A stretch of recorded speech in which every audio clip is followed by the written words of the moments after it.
Hi, I'm very glad I can welcome you to the Beginner's Guide. Last week I saw it on Steam and I had to buy it immediately because after the Stanley Parable I'm very curious as to what Davey Wreden is up to this time. I haven't played it yet, it's going to be a blind let's play. In we go.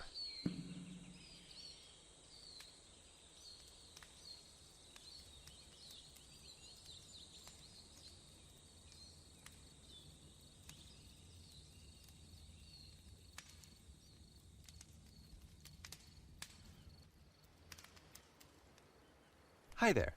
Thank you very much for playing the Beginner's Guide. My name is Davey Wreden. I wrote the Stanley Parable, and while that game tells a pretty absurd story, today I'm going to tell you about a series of events that happened between 2008 and 2011. We're going to look at the games made by a friend of mine named Coda. Now, these games mean a lot to me. I met Coda in early 2009 at a time when I was really struggling with some personal stuff, and his work pointed me in a very powerful direction. I found it to be a good reference point for the kinds of creative works that I wanted to make. So just to start you off, this is, I think, the first game he ever made. It's a level for Counter-Strike. You can walk around here, by the way. And mostly it's just Coda learning the basics of building a 3D environment. But what I like is that even though he starts from the simple aesthetic of a desert town, he then scatters these colorful abstract blobs and impossible floating crates around the level. And of course, it destroys the illusion that this actually is a desert town, and instead this level becomes a kind of calling card from its creator. It's like a reminder that this video game was constructed by a real person. And it kind of makes you wonder, what was going through his head as he was building this? This is what I like about all of Coda's games. I mean, not that they're all fascinating as games, but that they are all going to give us access to their creator. I want us to see past the games themselves. I want to get to know who this human being really is. And that's exactly what we're going to do here. So, it's 2008, Coda starts making these games, and he never releases any of them. He doesn't put them onto the internet, he just makes them and then immediately abandons them, and they sit on his computer forever. And I think he really understood this image of himself as a recluse. At one point, he jokingly renamed his computer's recycling bin to Important Games Folder. So, this was just how he worked. He tended to crank them out one after the other without even really pausing to try to understand what he had just made, until suddenly one day, he just stopped. In 2011, that was it. He made his last game, and then he hasn't made another one since. And that's why I've taken this opportunity to gather all of his work together, is because I find his games powerful and interesting, and I'd like this collection to reach him, to maybe encourage him to start creating again. And if the people like you who play this also happen to find his work interesting, then I'm sure it'll just send that much stronger of a message of encouragement to Coda. So thanks for joining me on this. If you have a particular interpretation that I haven't mentioned here, or if you just need to get in touch, you can email me at daveywreden@gmail.com. Okay, that's about it for introduction. Let's take a look at Coda's first proper game. As each game is loading, I'll show you the date that it was completed. This first one was made in November 2008.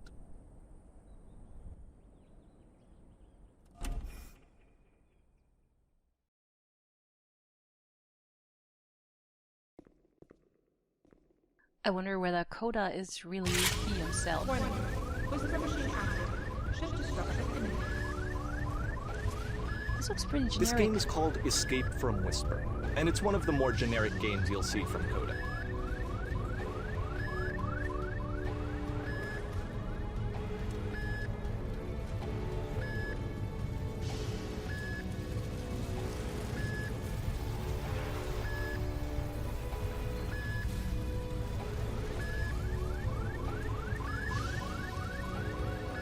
No enemies so far.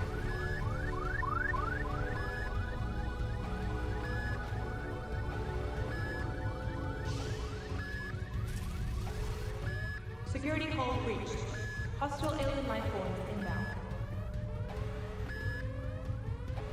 It kinda looks like this game was abandoned mid-development. For instance, you have this gun, which you'd think would indicate that there are supposed to be monsters or enemies somewhere, but then clearly there are no enemies anywhere. You can't even reload the gun when you run out of bullets. But ultimately we don't really know. Maybe Coda thought that actually it was complete the way that it is. And I think that we should talk about his games for what they are, rather than for what they're not. Enemy force neutralized. It's not a game when there is no objective, and when there's not even a story to discover. At least in walking simulators, like, well, this is ultimately a walking simulator. There is something that you can discover. I love how you can see the bottom of the universe from this room.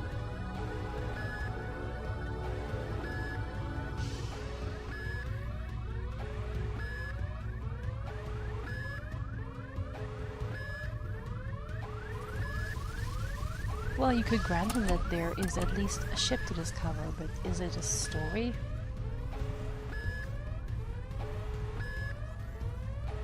Apparently this space station has a labyrinth on it. Sure, I don't know. There's really no reason for it that I've ever been able to discern, so in the interest of time, I'm just gonna skip you on past it.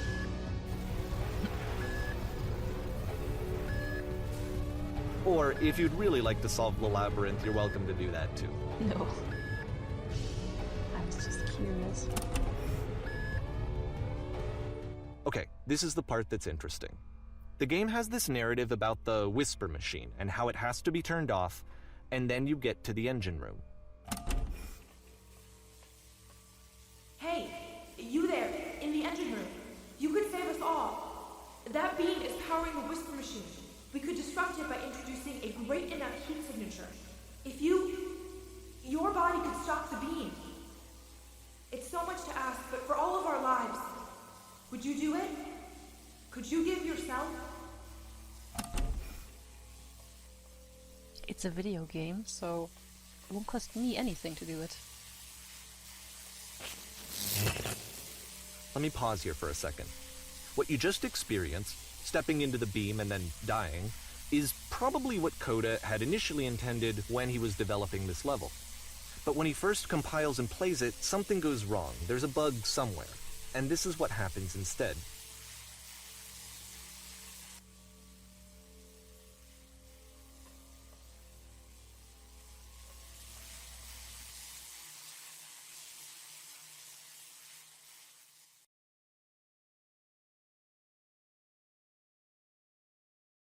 The beam causes you to start floating.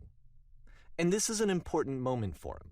Because yes, this is technically a glitch, but Coda identifies something human about it, like how small it makes you feel in the face of this larger chaotic system. Or this floating could be the afterlife, a peaceful place, juxtaposed against all of the hysteria that you've just had to traverse. I don't even know. I have no idea what he was thinking, but what's clear is that after making this, something lodges itself in his brain. He wants to do more of these really weird and experimental designs. So he stops work on this and moves on to a stream of tiny little games that go in all sorts of directions. Let's go ahead and take a look at the first game he made after leaving this one behind.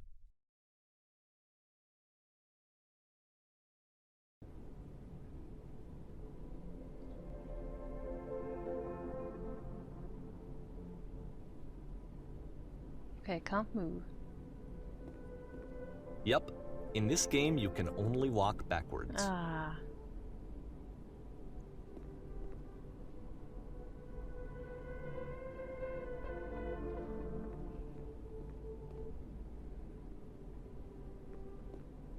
I'm still waiting for the point when he tells us that Coda is really himself.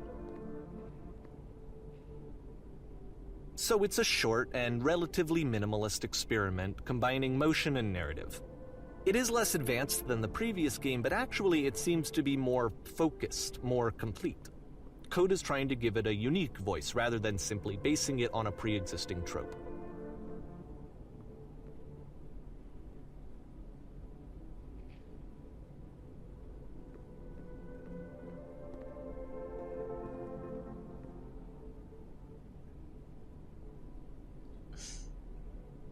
That is pretty smart.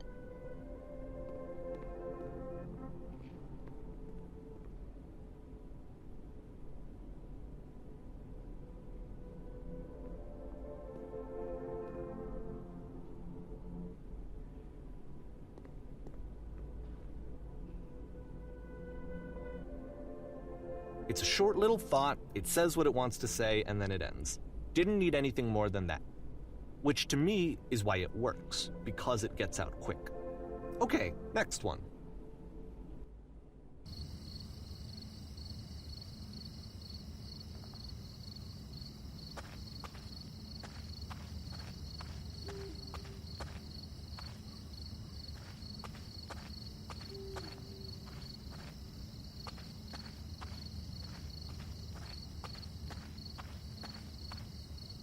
And that's it.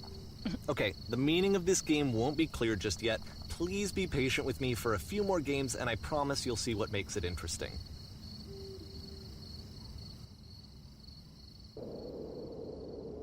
Oftentimes, Coda would put bizarre titles like this one at the start of his games. I wish I'd known him at the time that he was making these early games.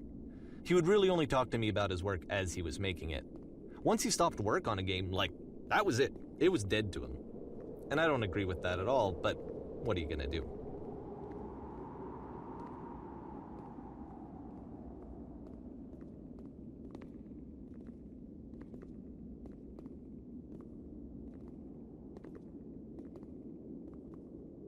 Of course, we are meant to walk up the stairs. But it could always be that something is hidden.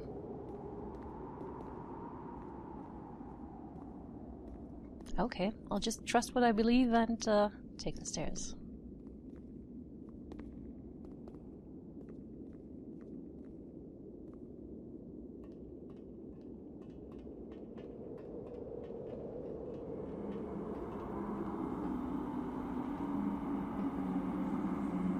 Coda does not put running keys into his game. Once you've been slowed to an absolute crawl, the door at the top of the stairs opens.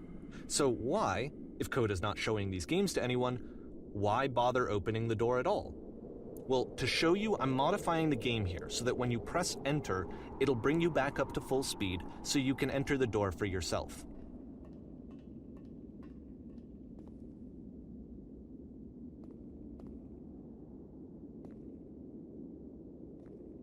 Can't jump off.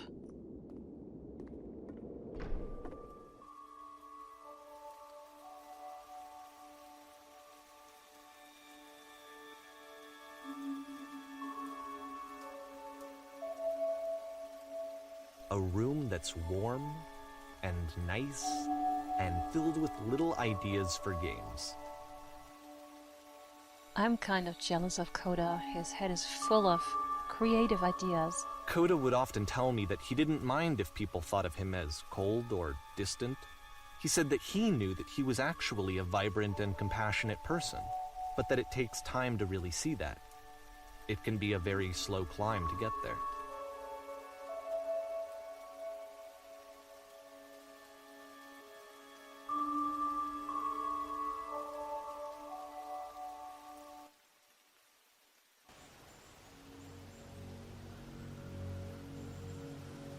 So what you're saying is that Coda's games are about himself. I think that holds true for a lot of art.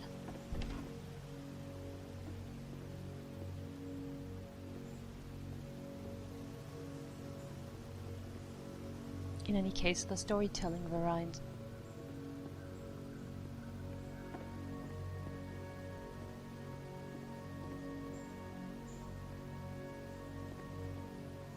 Well, this is new for Coda. It's an actual puzzle.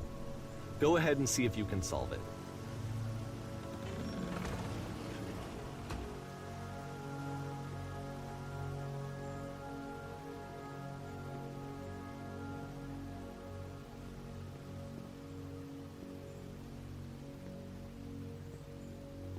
It would have been too easy if you could just open the door, I guess.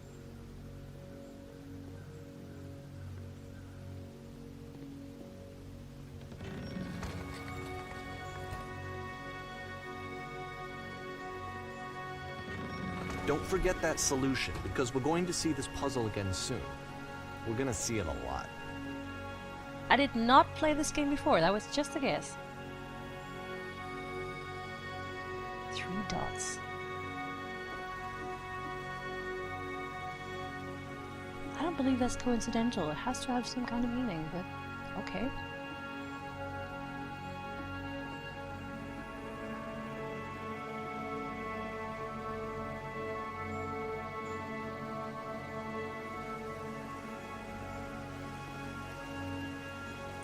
Yes, that is here.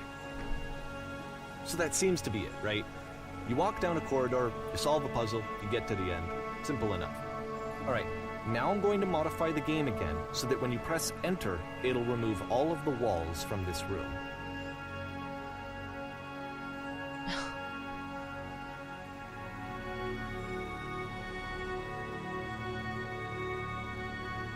How about that? There was more to it than we had any way of knowing. I actually find it funny that this game comes after the Stairs game, since they essentially convey the opposite idea.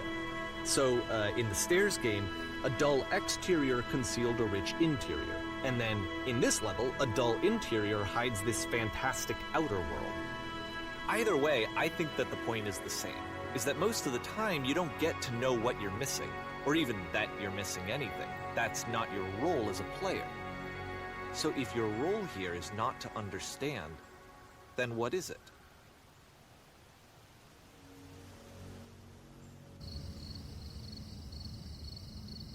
I actually like going to places that I'm not supposed to go in games. I often no-clip, and usually it's the opposite. Whenever you turn around a corner, you find that the world just ends.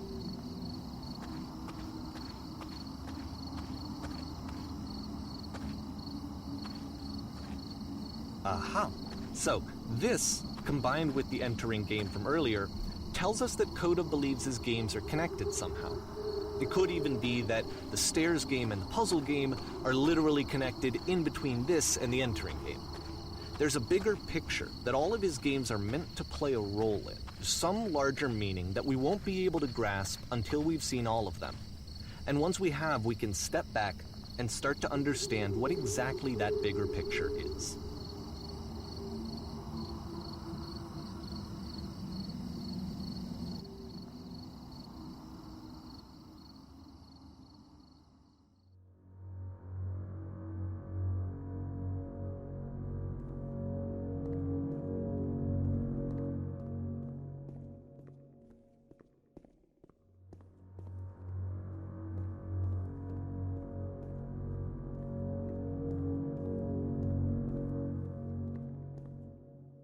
I wonder if you can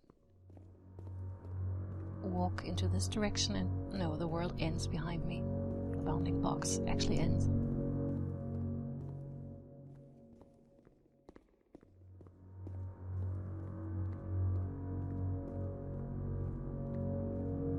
Let's talk about video game development for a second. Every video game runs on what's called an engine, which determines what the game can and cannot do. So in other words, the engine is a set of tools for game development. To make all of these games, Coda is using an engine called Source. Like all engines, Source has certain things that it does well, and it has certain things that it does poorly. One of the things that it does very well is boxy linear corridors. That's why so many of Coda's games are set in these large, flat, empty rooms, is just because he's working with what the engine does well. The tools available to the creator shape what kinds of creative work they're going to end up making. You might consider paying attention to the architecture in Coda's games, to notice how they seem to stem from an engine that's very good at producing linear, boxy corridors.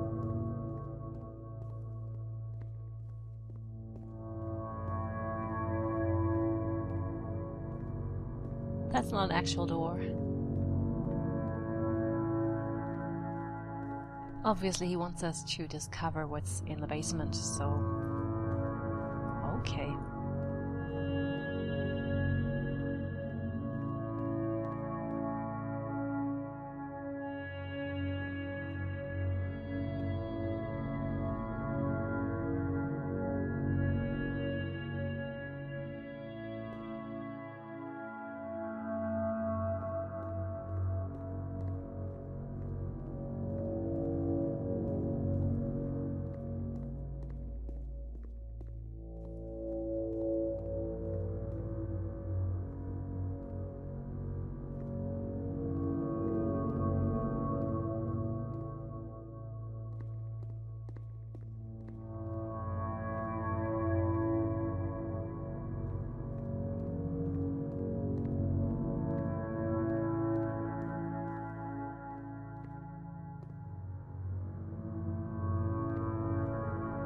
Serenity.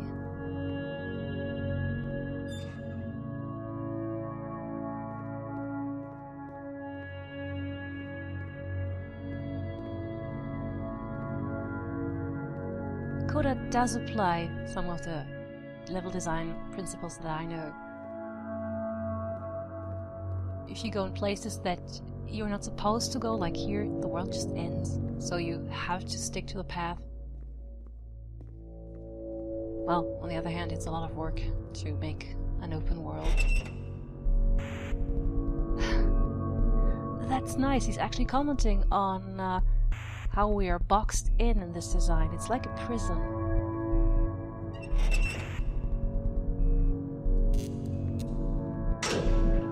It's smart. It's pretty witty.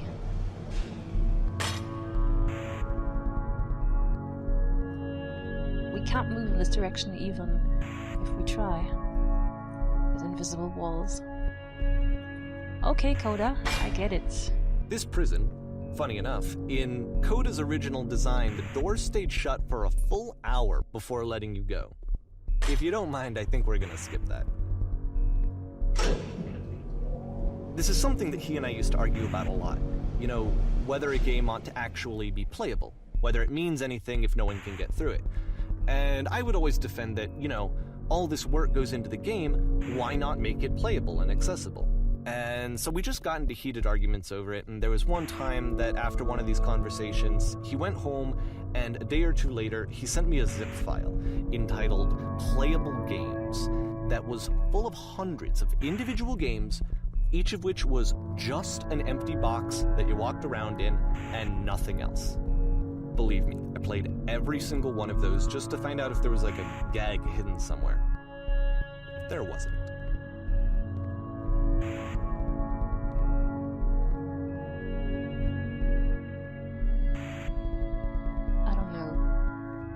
Of course you can make lots of artistic statements by making games that are not accessible, but we go in to distract ourselves, to experience something, and if the game just shuts itself off from us, then what's the point of playing it?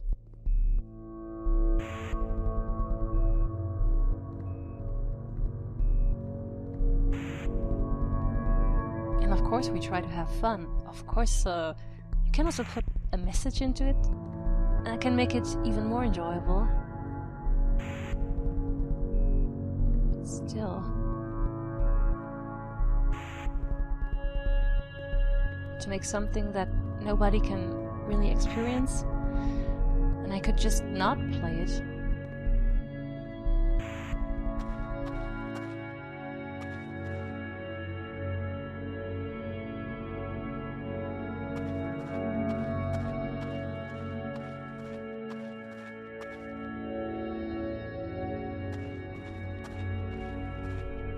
Three dots again.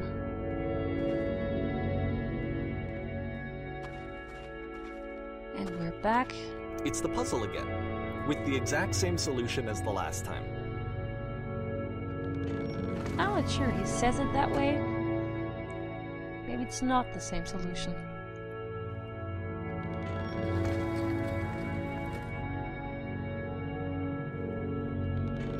There's still no clear indication of what makes this puzzle so special that Coda is going to return to it over and over. But I promise I'll share with you my interpretation very shortly.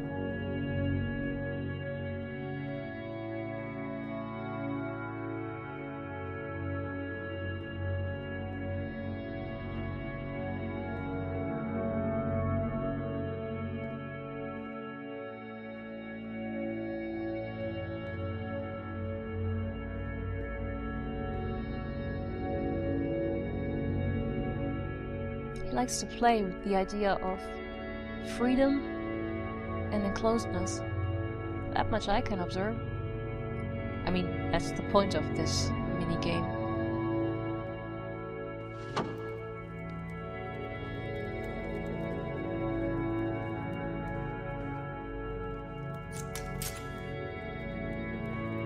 Here, Coda begins using a kind of dialogue system that he fashioned out of the engine's chat capabilities. Use the 1, 2, 3 buttons on your keyboard to respond.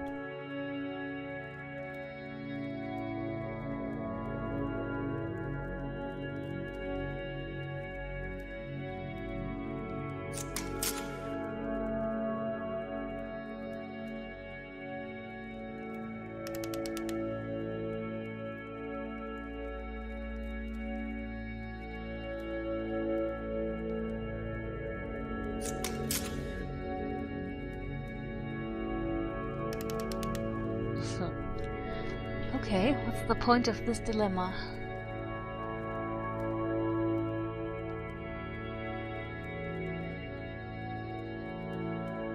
I'm curious.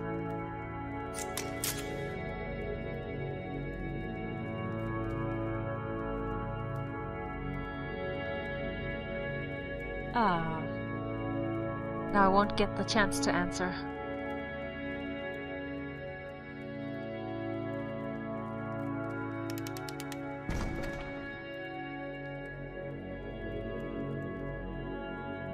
The game doesn't let me answer.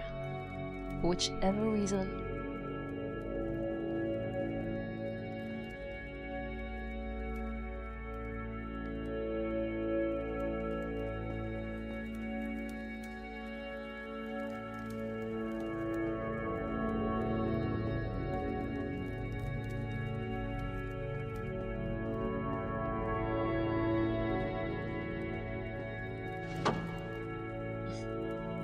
And now, you won't talk to me?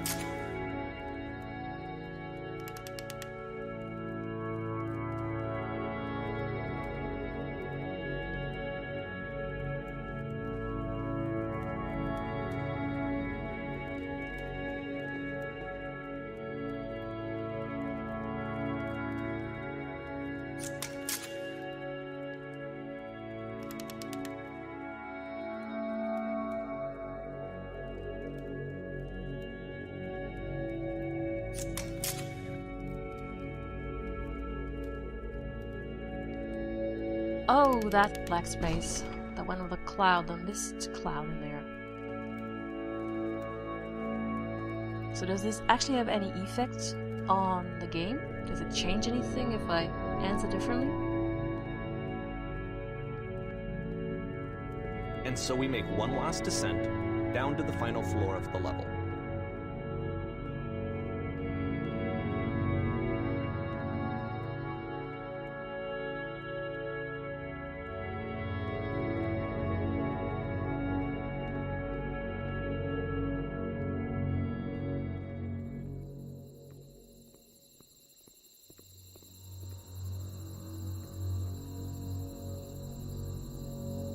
It's a lamppost. Okay, I can't tell you quite why, but for some reason Coda fixates on this lamppost. It's going to appear at the end of every single one of his games from here on out. I'll tell you what I think.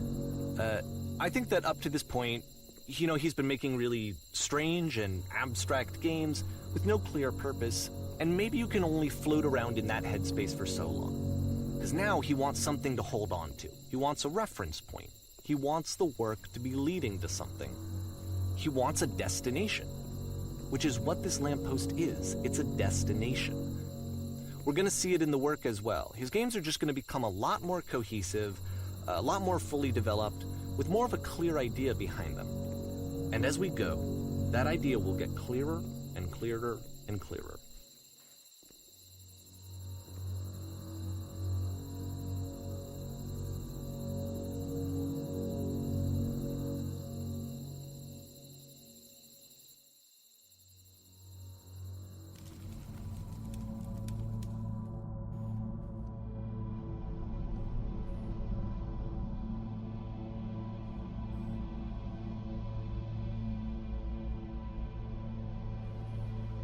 This makes me think of selfies immediately. How everybody wants to document themselves and wants to leave traces of themselves.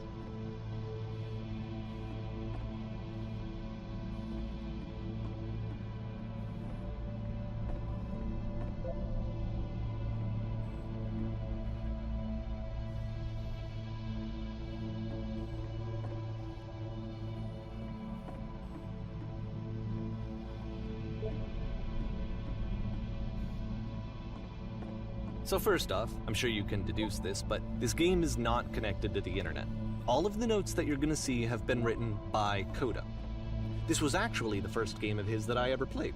This was shortly after I met him at a weekend game jam in Sacramento, where I grew up. I saw him working on this very level, and it was just so different from anything that anyone else was doing. So right away I was like, I have to be friends with this person. In retrospect, I think I was probably a bit too pushy, trying to get his attention. I was over-enthusiastic. But he was very gracious about it and very patient with me. And I cooled off eventually. Oh, feel free to skip over any of these notes if they're not doing anything for you. Nothing extra is going to happen if you read all of them. Either way, to me they convey a sense of loneliness. I see this person who's filled with thoughts and feelings and beliefs and has no way to express them except as scattered and unheard voices in a game that wasn't meant to be played.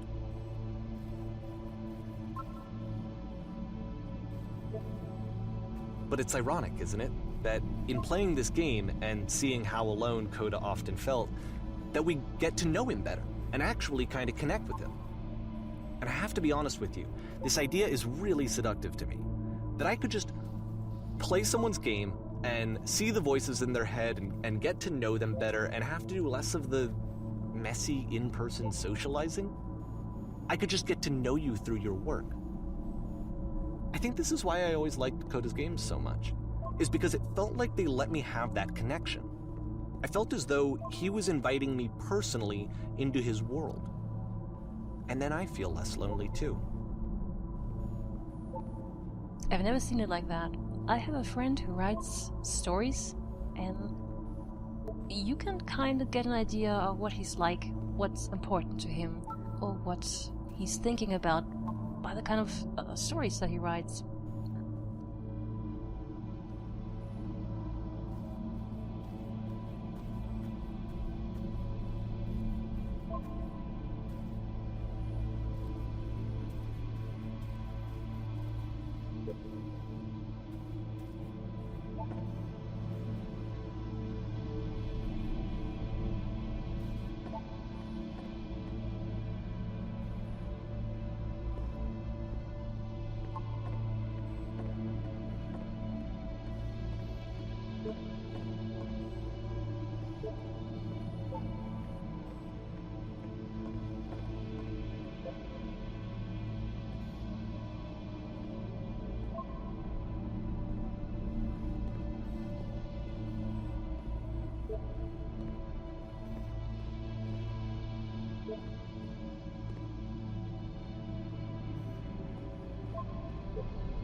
There's no way to get to those spiral bridges.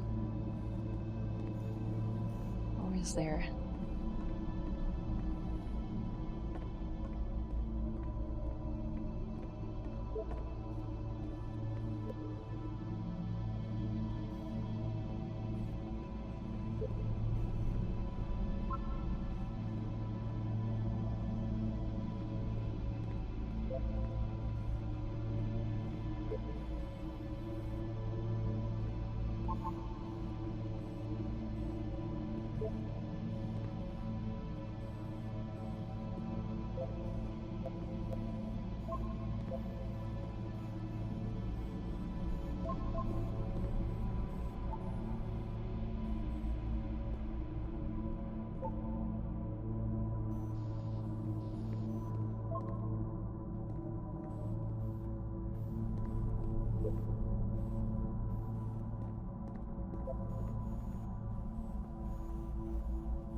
I'm not sure I feel a connection to Coda by these messages. I mean, he's imitating what other people might write. People on the internet can write pretty stupid stuff.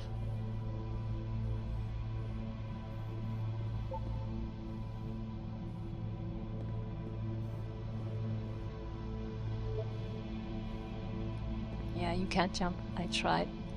There are invisible walls. That's one of the things about level design like this. It always makes me want to try out where the boundaries are, and if there is something I'm not supposed to do, but I'll still do. It's something that was played with in the Stanley Parable as well. This whole idea of you're not supposed to do something, and that makes you want to do it especially.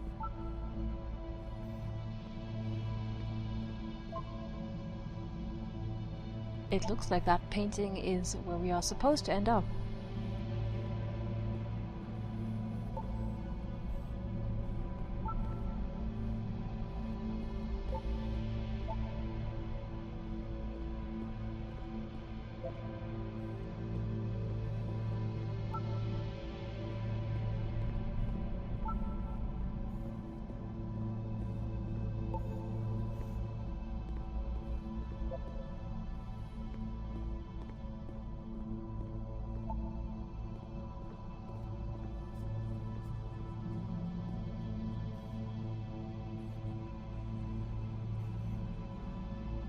This looks very nice.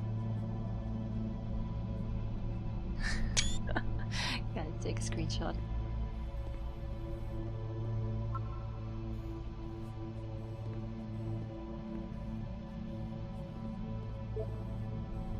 I wonder if at some point you can fall off. Once you have been lulled into a sense of security.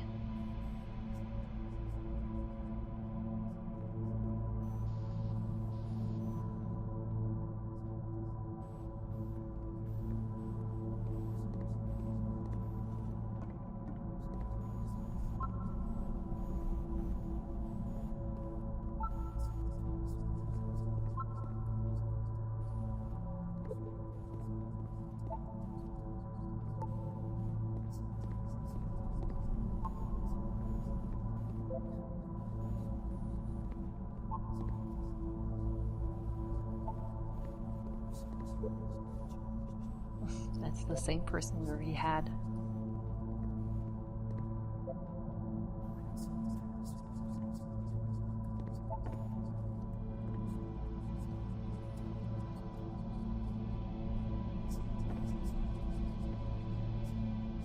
Sounds a bit like whispering in here.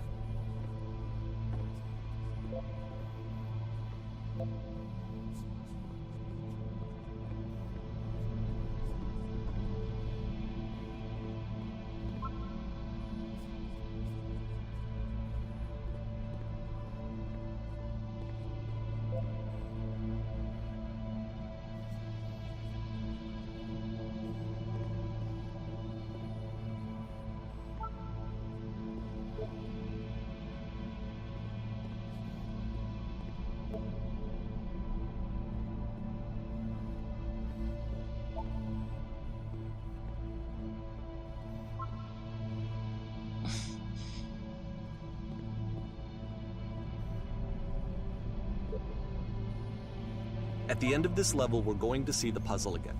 And here, I'll tell you what I think the puzzle means. Each of these games represents an idea that was on Coda's mind at the time that he was making it. And the puzzle is a way of closing the door on a previous chapter of his life before moving on to the next one.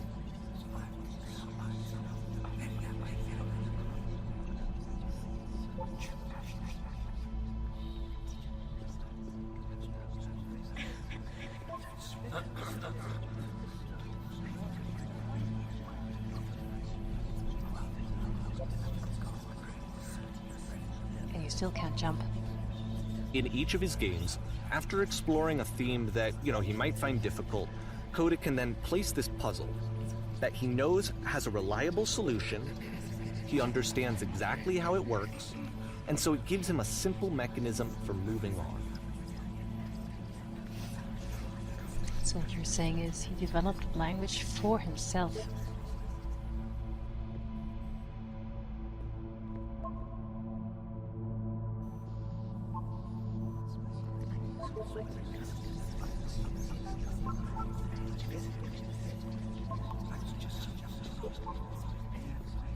And because there's this dark area between the doors, a space between spaces, before you move on, you get to pause.